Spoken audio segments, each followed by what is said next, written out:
സങ്കീർത്തനം 5-ാം അധ്യായം നമ്മോട് പറയുന്നു, പ്രഭാതത്തിൽ ഞങ്ങളുടെ ശബ്ദം ദൈവം കേൾക്കുന്നുവെന്ന്. ഇന്നു പുലർച്ചെ ഞങ്ങൾ എഴുന്നേറ്റത് ഭാരമുള്ള ഹൃദയവുമായി.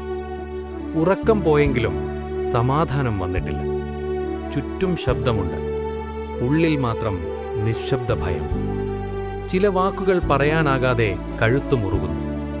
ശക്തരായി നിൽക്കാൻ ശ്രമിക്കുമ്പോൾ ഉള്ളിൽ തകർച്ച അനുഭവപ്പെടുന്നു. ഈ നിമിഷം ദൈവത്തിൻ്റെ കൈകളിൽ ഏൽപ്പിക്കാം. നമുക്ക് പ്രാർത്ഥിക്കാം. സർവശക്തനായ പിതാവേ, ഇന്നു രാവിലെ ഞങ്ങൾ ക്ഷീണിച്ചവരാണ്. ശരീരത്തിൽ മാത്രമല്ല, ആത്മാവിലും ക്ഷീണം. ഒരുപാട് ചിന്തകൾ ഞങ്ങളെ വലിക്കുന്നു. ഒരുപാട് ശബ്ദങ്ങൾ ഞങ്ങളെ തളർത്തുന്നു.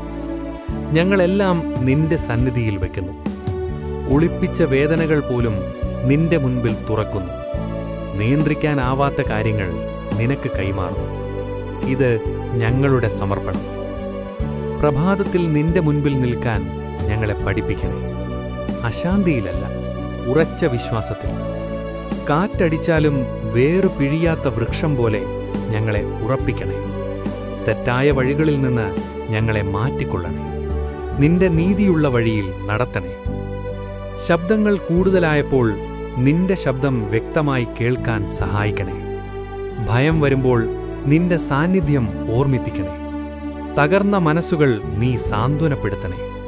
കണ്ണീർ തുടയ്ക്കാൻ നിന്റെ കൈ ഞങ്ങളോടൊപ്പം ഇരിക്കട്ടെ. ഞങ്ങൾ നിനക്കുള്ളവരാണ്. നിന്റെ സംരക്ഷണത്തിനുള്ളിൽ ജീവിക്കാനാണ് ഞങ്ങളുടെ ആഗ്രഹം. ഈ പ്രാർത്ഥനയിൽ ഞങ്ങളെ ഒരുമിച്ചു നിലനിർത്തണേ. ഒരാളും ഒറ്റപ്പെടാതിരിക്കട്ടെ. എന്നുദിനം നിന്റെ അനുഗ്രഹത്തിൽ തുടങ്ങട്ടെ. ഞങ്ങളുടെ ചുവടുകൾ നിന്റെ കൃപയിൽ ഉറപ്പിക്കപ്പെടട്ടെ. വാതിലുകൾ നീ തുറക്കട്ടെ.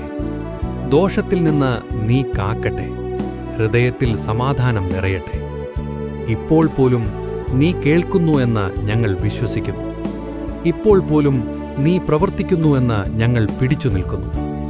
ഇന്ന് ഞങ്ങളുടെ മേൽ നിന്റെ അനുഗ്രഹം കവചമായിരിക്കട്ടെ. യേശുവിൻ്റെ ശക്തിയുള്ള നാമത്തിൽ ആമേൻ.